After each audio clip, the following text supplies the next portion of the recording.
Hi everyone, myself Devojit. Welcome to our YouTube channel Parahali. Today I will discuss another chapter of your class 10 social science book which is Geography of Assam. देखिए Geography of Assam का पहले एक video आ चुका है, तो ये second part है इस पार्टिकुलर चैप्टर के. ठीक है, तो हम स्टार्ट करते हैं. देखो, लास्ट वीडियो में हमने डिस्कस किया था कि आसाम में जो बाउंड्री है, बाउंड्री में कौन सा इंडियन स्टेट्स है, कौन सा फॉरेन स्टेट्स है, या फिर तो फॉरेन कंट्रीज है, कौन सा है. तो टुडे हम डिस्कस करेंगे कि आसाम में जो इथनिक और लैंग्वेज डाइवर्सिटी है वो कैसे आया, कब आया, कहाँ से माइग्रेट हुआ, ये सब डिस्कस करेंगे. ठीक है, पहले देखो यहाँ पे लिखा हुआ है इथनिक एंड लिंग्विस्टिक डाइवर्सिटी. मतलब इथनिक ग्रुप मतलब क्या है? इथनिक ग्रुप का मतलब है एक ग्रुप जिसके लोगों के कुछ सिमिलर कैरेक्टरिस्टिक्स होते हैं. जैसे मान लो यहाँ पे एक ग्रुप है, उस ग्रुप के सिमिलर लैंग्वेज है, सिमिलर कल्चर है, सिमिलर डिसेंट है, तो सारे के सारे एक ही ग्रुप इथनिक ग्रुप के अंडर आएंगे. ठीक है, तो होता है ethnic group. And linguistic diversity मतलब लैंग्वेज के हिसाब से असम में कितना डाइवर्स है वो डिस्कस करेंगे. ठीक है, देखो पहले the charming natural environment, plentiful water resources, fertile soil of river valleys, high rainfall and presence of varied species and plant and animal of Assam naturally attracted the migrant. देखो, मैंने पहले ही डिस्कस किया था फर्स्ट क्लास में कि असम में partition के दौरान कुछ ईस्ट बंगाल से कुछ माइग्रेंट्स आए थे. ठीक है, सिर्फ वही नहीं, उससे पहले कुछ और माइग्रेंट्स आए थे. क्यों? क्योंकि असम एक अट्रैक्टफुल पोजीशन था. किसके लिए? देखो, असम का जो नेचुरल एनवायरनमेंट है वो थोड़ा चार्मिंग है. ठीक है, प्लेंटीफुल वाटर रिसोर्सेस, आसाम का जो वाटर रिसोर्सेस है वो बहुत ज़्यादा है. Fertile soils of the river valley, आप लोग जानते हैं कि आसाम में दो रिवर वैली है, एक है ब्रह्मपुत्र और दूसरा है बराक. तो उस रिवर वैली के आसपास जो सॉइल होता है ना वो फर्टाइल होता है और वो एग्रीकल्चर के लिए अच्छा होता है. तो उस वजह से आसाम अट्रैक्शन का प्लेस बन गया. And high rainfall and presence of varied species of plant and animal, Assam में रेनफॉल का अमाउंट थोड़ा ज़्यादा है और जो प्लांट एंड एनिमल के स्पीसीज है वो भी ज़्यादातर पाए जाते हैं.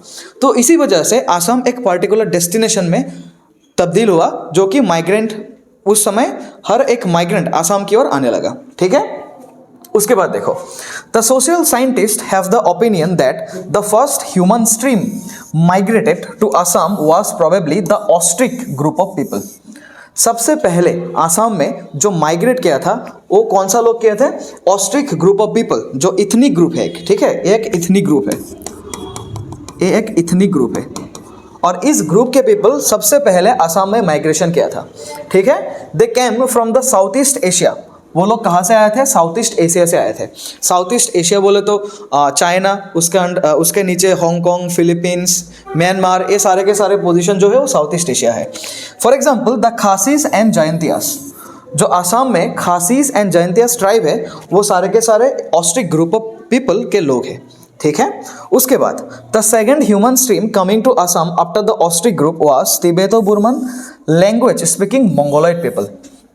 उसके बाद जो इथनिक ग्रुप आसाम में माइग्रेशन किया था उसका नाम था Tibeto Burman language speaking Mongoloid people. जो मंगोलॉइड पीपल थे वो आसाम में माइग्रेट किए थे. ये भी एक इथनिक ग्रुप है.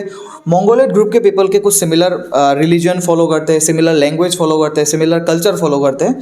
ठीक है, almost all the tribes except the Khasis presently presiding in Assam are basically of the Mongoloid origin. देखो, आसाम में खासी ट्राइब के अलावा जितने सारे ट्राइब्स आसाम में रहते हैं वो सारे के सारे मंगोलॉइड जो ट्राइब्स है, कम्युनिटी है, उसके पीपल में अंडर मतलब इंक्लूड होते हैं.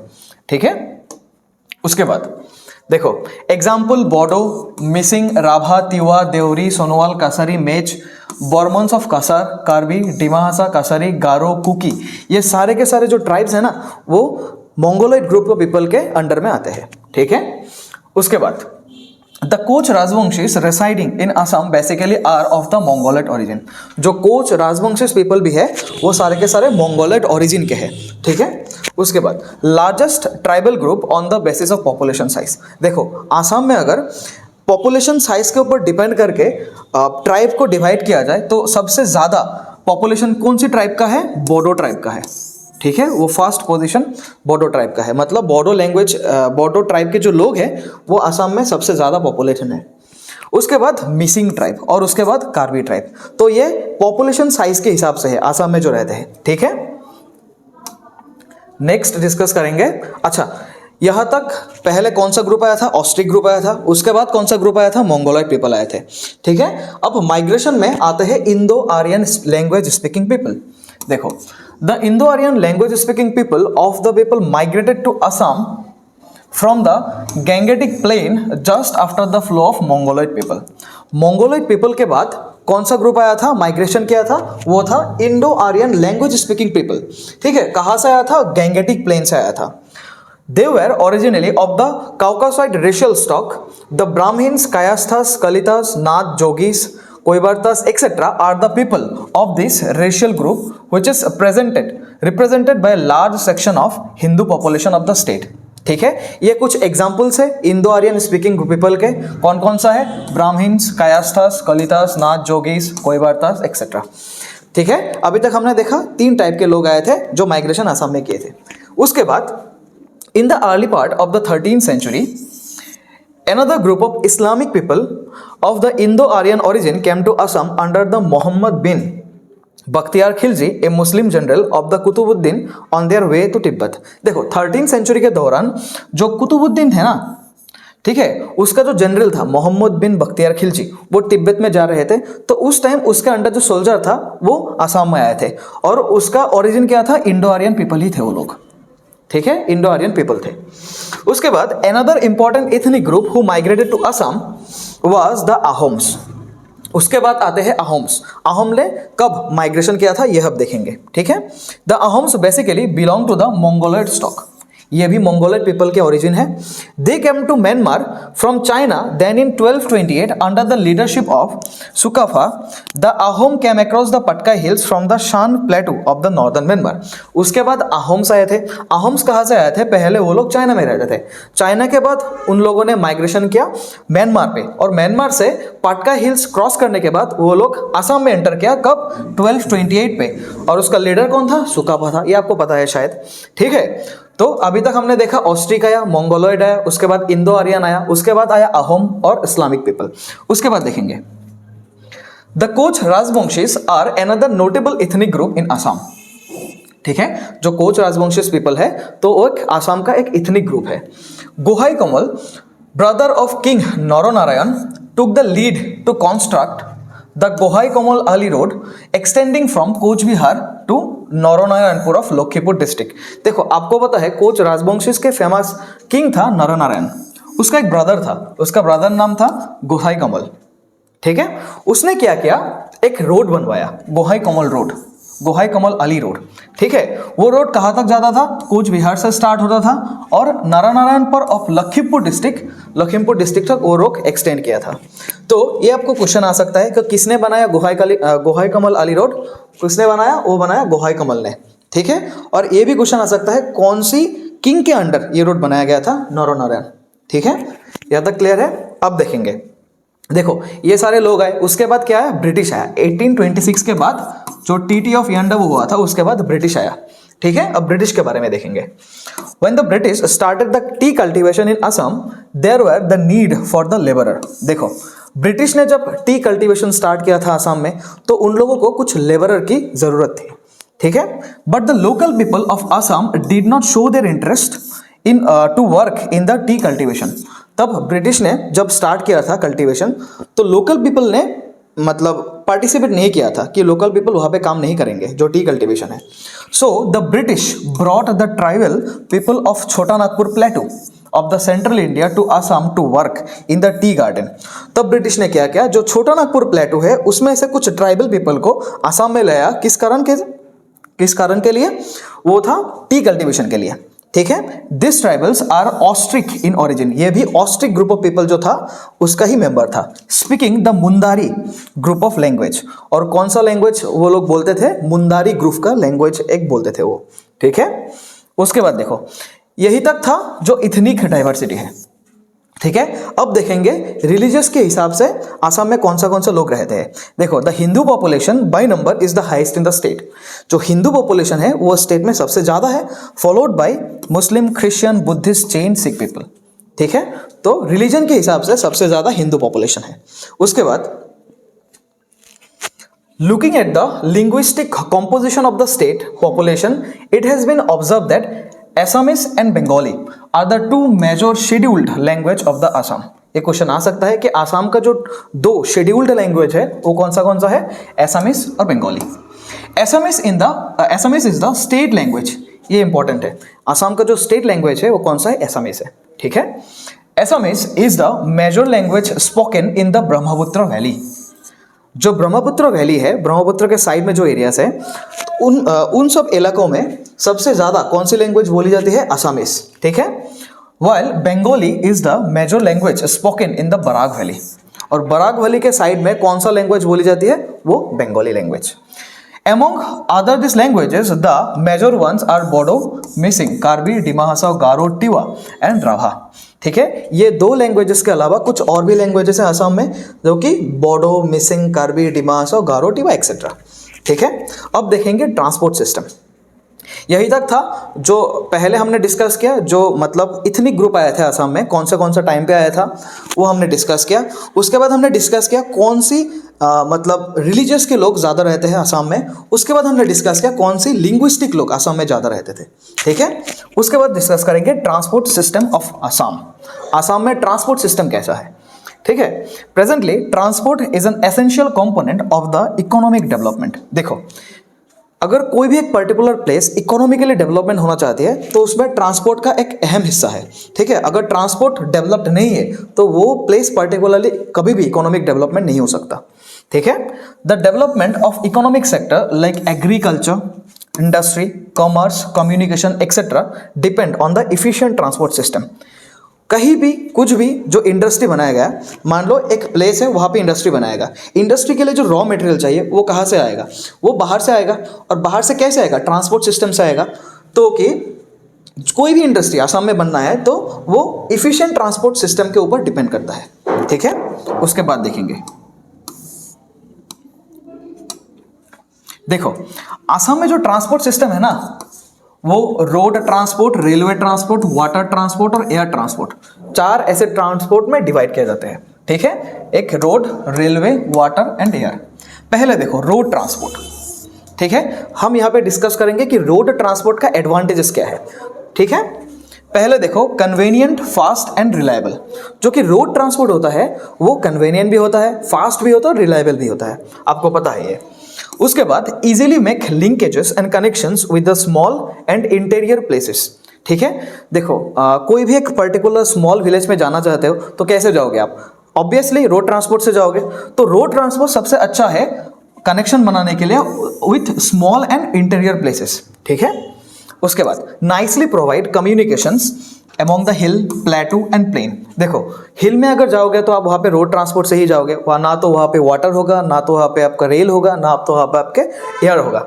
तो उस हिसाब से देखा जाए तो हिल, प्लेटू, प्लेन सबसे अच्छा कम्युनिकेशन के लिए कौन सा ट्रांसपोर्ट है, रोड ट्रांसपोर्ट है।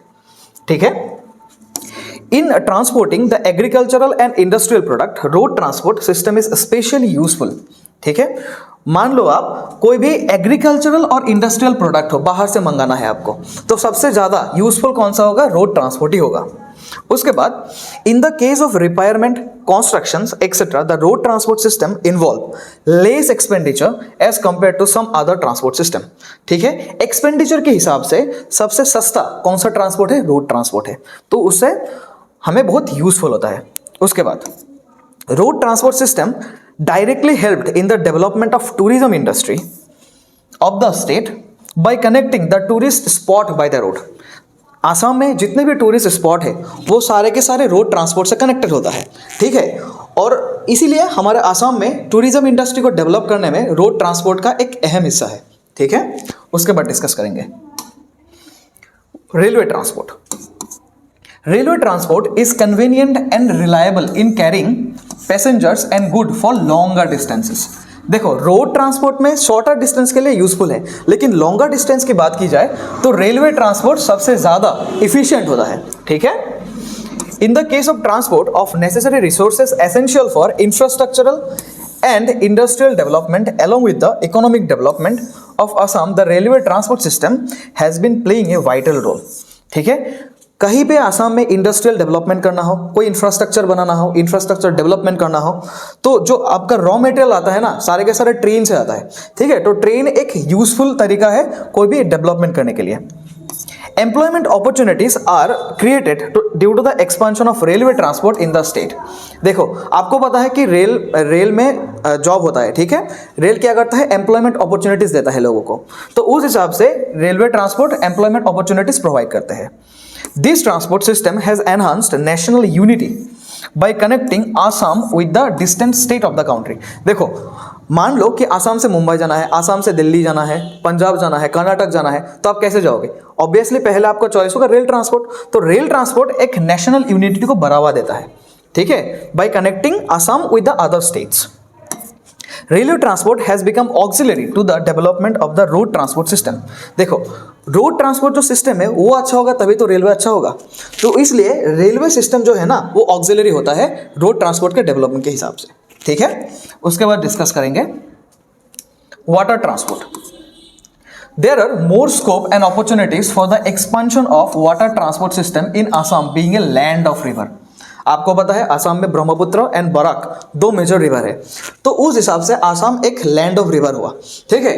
तो अब अगर लैंड रिवर होता है ज़्यादा तो वाटर ट्रांसपोर्ट अच्छा होता है, तो आसाम के लिए एक अच्छा अपॉर्चुनिटीज है कि आसाम में बहुत सी मेजर रिवर पाए जाते हैं, ठीक है। Expenditure for fuel in the water transport is less as compare to the other mode of transport. देखो वाटर रिसोर्स में है ना, वाटर जो ट्रांसपोर्ट सिस्टम है उसमें फ्यूल का जो एक्सपेंडिचर है वो भी कम है, तो उस हिसाब से जो खर्चा होता है फ्यूल पे वो कम होता है। उसके बाद water transport is most useful in transporting heavy goods. जितने भी हैवी गुड्स है, कंटेनर है, वो सारे के सारे आपने देखा होगा जहाज में आता है, तो उस हिसाब से वाटर ट्रांसपोर्ट सबसे ज़्यादा यूजफुल है, ठीक है। The inland water transport has been serving for the transport of the goods and passengers within the state. State के अंदर जितना भी पैसेंजर और गुड्स कैरी करना हो, ट्रेवल करना हो, तो किससे करते हैं हम? वाटर ट्रांसपोर्ट सिस्टम से ही करते हैं। Like the road transport, the water transport has no such problem of air pollution। देखो बाकी जितने भी ट्रांसपोर्ट है सब में एयर पोल्यूशन है, तो इसमें इन पर्टिकुलर वाटर ट्रांसपोर्ट इतना ज़्यादा प्रॉब्लम की मतलब प्रॉब्लम नहीं है, पोल्यूशन की प्रॉब्लम नहीं है, ठीक है। During natural disaster specially flood in the state, water transport place an important role. आपको पता है आसाम में हर साल फ्लड आता है, तो फ्लड के दौरान वाटर ट्रांसपोर्ट सबसे यूजफुल होता है लोगों को हेल्प करने के लिए, ठीक है। Here are no problems like repairing, maintenance, road construction etcetera. देखो यहाँ पे जैसे रोड ट्रांसपोर्ट में हमें रोड बनाने की ज़रूरत है, रेलवेज पे रेलवे ट्रैक बनाने की ज़रूरत है, उस हिसाब से देखा जाए तो वाटर ट्रांसपोर्ट में जो कंस्ट्रक्शन है रोड का वो करना नहीं चाहिए, क्योंकि रिवर के दौरान ही हम वाटर ट्रांसपोर्ट करते हैं, तो उस हिसाब से इसका जो रिपेयरिंग, मेंटेनेंस और कंस्ट्रक्शन का खर्चा कम हो जाएगा, ठीक है। In the case of water transport system, because the natural river and streams are used as a waterway, ठीक है। नेचुरल रिवर को और जो आपका स्ट्रीम्स है उसको हम वाटर ट्रांसपोर्ट के हिसाब से यूज करते हैं, तो उस हिसाब से कंस्ट्रक्शन का जो प्रॉब्लम है वो नहीं होगा। नेक्स्ट देखते हैं air transport. Fastest shipping mode. Air transport का सबसे बड़ा एडवांटेज कौन सा है? ये सबसे फास्टेस्ट है, ठीक है। Providing high level security to the sensitive items. जितने भी आप सेंसिटिव आइटम्स बाहर से इंपोर्ट करेंगे, यहाँ से एक्सपोर्ट करेंगे, तो उस हिसाब से सबसे ज़्यादा सिक्योरिटी कौन देता है? एयर ट्रांसपोर्ट देता है, ठीक है। Facilitated global reach. देखो अब अगर आपको इंटरनेशनली कोई जगह पे जाना है तो आप क्या प्रेफर करोगे? ऑब्वियसली एयर ट्रांसपोर्ट प्रेफर करोगे, तो ये ग्लोबल रीच को बढ़ावा देता है, ठीक है। And the last one is enable rapid response when disaster occur. मान लो कोई एक डिजास्टर हुआ, ठीक है, सबसे पहले रैपिडली कौन हेल्प करेगा? एयर ट्रांसपोर्ट हेल्प करेगा, क्योंकि वहाँ पे हेलीकॉप्टर भी पहुँच जाएंगे, तो उस हिसाब से सबसे ज़्यादा रैपिड रिस्पॉन्स कौन देता है? एयर ट्रांसपोर्ट देता है, ठीक है। उसके बाद डिस्कस करेंगे हम आसाम के जो मेजर ट्रांसपोर्ट सिस्टम के कुछ इंपॉर्टेंट फैक्ट, ठीक है। अब देखो there are all total 7 types of road in the road transport system of Assam. Assam के जो रोड ट्रांसपोर्ट सिस्टम है उसमें लगभग 60 टाइप के रोड पाया जाते हैं, ठीक है।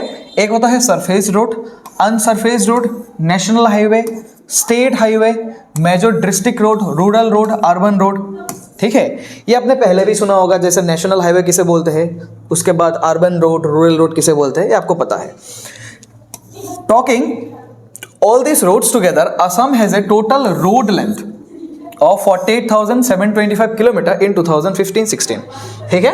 2015-16 के दौरान आसाम में टोटल रोड लेंथ कितना था, वो था टोटल 48,725 किलोमीटर। ये आपको याद रखने की जरूरत है, ठीक है। उसके बाद रेलवे पे आते हैं। The railway transport system of Assam comes under the railway zone known as North East Frontier Railway. देखो आपको क्या पता है कि पूरे इंडिया को कुछ रेलवे जोन में डिवाइड करते हैं हम, ठीक है। तो आसाम कौन सी जोन के अंडर आता है, नॉर्थ ईस्ट फ्रंटियर रेलवे के अंदर आता है, ठीक है। The headquarter of this zone is located at Maligaon Guwahati. ये भी ज़्यादा इंपॉर्टेंट है कि जो नॉर्थ ईस्ट फ्रंटियर रेलवे है उसका जो हेडक्वार्टर कहाँ पे है, मालीगांव पे है, ये गुवाहाटी पे है, ठीक है। According to data available with the North East Frontier Railway zone, the total length of rail lines in Assam was 2458.93 kilometre during 2012-13। मतलब 2012 और 2013 के हिसाब से टोटल रेल लाइंस आसाम में कितना किलोमीटर है, 2458.93 किलोमीटर है, ठीक है। उसके बाद देखते हैं water transport. The water transport system of Assam is basically the inland water transport system, the Brahmaputra and Barak river and their numerous tributary। देखो वाटर ट्रांसपोर्ट आसाम के हिसाब से देखा जाए तो ब्रह्मपुत्र और बराक रिवर और जो उसके ट्रिब्यूटरीज है उसको ही हम बोलते हैं, ठीक है। अब देखते हैं next, which account for 32% of the total water resources of India are serving as the waterways of the state।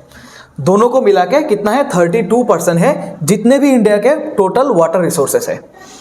उसके बाद देखते हैं कि the 891 kilometre long course of the Brahmaputra from Sadiya to Dhubri and 121 kilometre long course from Barak are navigable.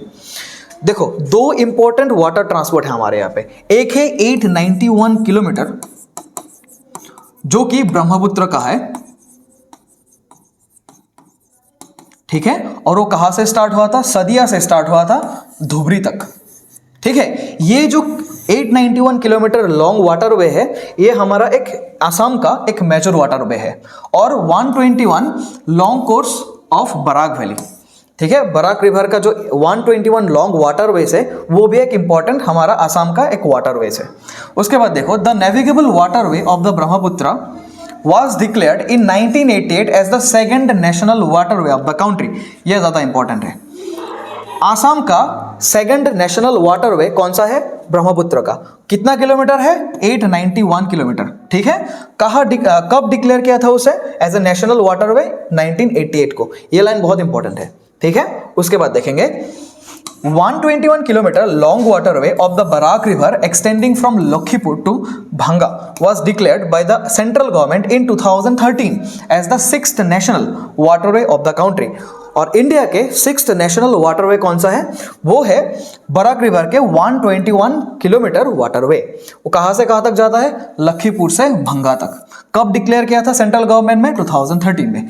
ये दो line ज्यादातर important है, second and 6th national waterway, ठीक है। उसके बाद देखते हैं There are two government agencies which are engaged in promoting the water transport system of Assam। देखो आसाम में जो वाटर ट्रांसपोर्ट सिस्टम है वो दो एजेंसी मतलब उसका केयरटेक करते हैं, ठीक है। कौन सा है वो, this two agencies are the Central Inland Waterways Corporation और एक है the Directorate of the inland water Transport. ये दो एजेंसीज हैं जो कि वाटर जो नेशनल हमारा आसाम में जो वाटर ट्रांसपोर्ट सिस्टम है उसको देखरेख करते हैं, ठीक है।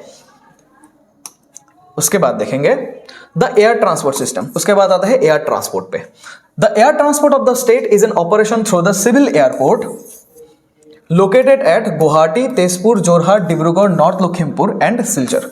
देखो आसाम में ये जो प्लेसेस है गुवाहाटी, तेजपुर, जोरहाट, ये सारे के सारे प्लेसेस में एक एक सिविल एयरपोर्ट है, ठीक है। In addition one more civil airport located at Rupsi Dhubri is lying closed for long time.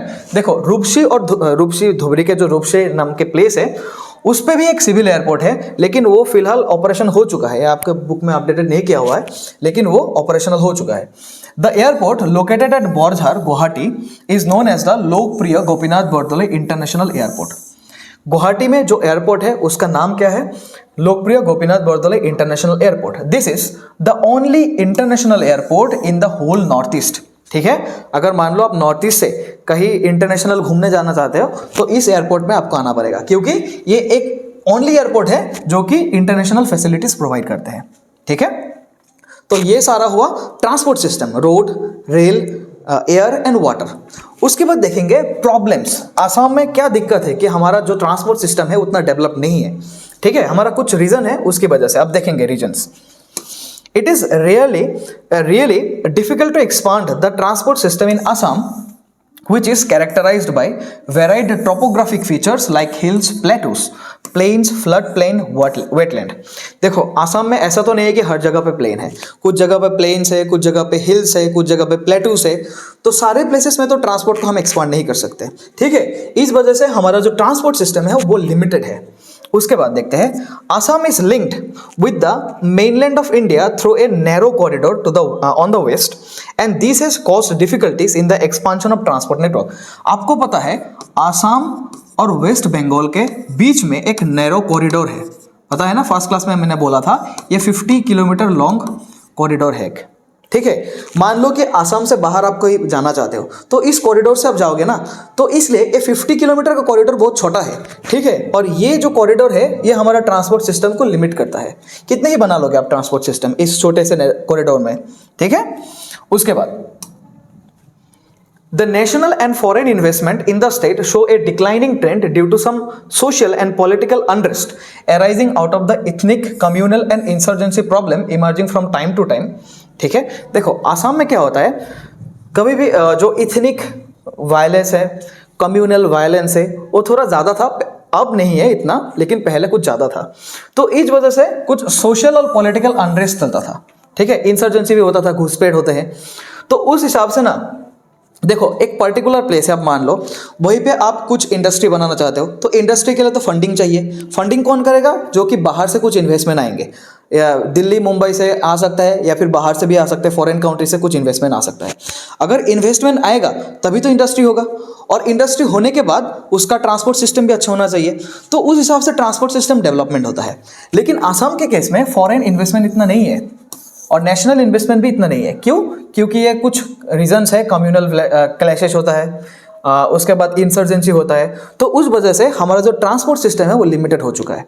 ठीक है, फॉरेन इन्वेस्टमेंट इतना नहीं आता, उसके लिए जो ट्रेड कॉमर्स है वो भी लिमिटेड हो चुका है। ठीक है, उस हिसाब से ट्रांसपोर्ट सिस्टम भी बहुत सफर किया। उसके बाद देखेंगे lack of operative and technical efficiency. देखो, ट्रांसपोर्ट सिस्टम को चलाने के लिए, मेंटेनेंस करने के लिए कुछ आपको इफिशिएंट होना, आपको टेक्निकली भी इफिशिएंट होना है, आपको ऑपरेशनली भी इफिशिएंट होना है। लेकिन आसाम के केस में ना ये थोड़ा लैक है, lack of operative and technical efficiency, ये दोनों ही थोड़ा लैक करते हैं हम। इसकी वजह से जो ट्रांसपोर्ट सिस्टम है वो थोड़ा डेवलपमेंट नहीं हुआ। ठीक है, उसके बाद देखेंगे rapid development of the transport sector has not become possible in the state because the schemes undertaken by the government for the development and expansion of the transport system are not executed in timely and proper way। देखो, Assam government की तरफ से कुछ schemes आते हैं road को develop करने के लिए, ट्रांसपोर्ट को ठीक करने के लिए, लेकिन जितने भी स्कीम्स आते हैं वो टाइमली इम्प्लीमेंट नहीं किया जाता है और प्रॉपर वे में उसका इम्प्लीमेंट नहीं होता है। तो उस वजह से कुछ जो ट्रांसपोर्ट सिस्टम है वो थोड़ा लैग कर रहा है आसाम में। ठीक है, आई थिंक इतना ही है आज के लिए। आप लोगों ने कमेंट सेक्शन में बोला था कि इसके नोट्स प्रोवाइड किया जाए, तो मैं ये जो स्लाइड है ना 14 पेजेस का, मैं टेलीग्राम ग्रुप में डाल दूंगा, उससे आप डाउनलोड कर लेना। और जितने भी हमारे सोशल मीडिया प्लेटफॉर्म है उसका लिंक भी नीचे दिया हुआ है, आप फॉलो भी कर सकते हो।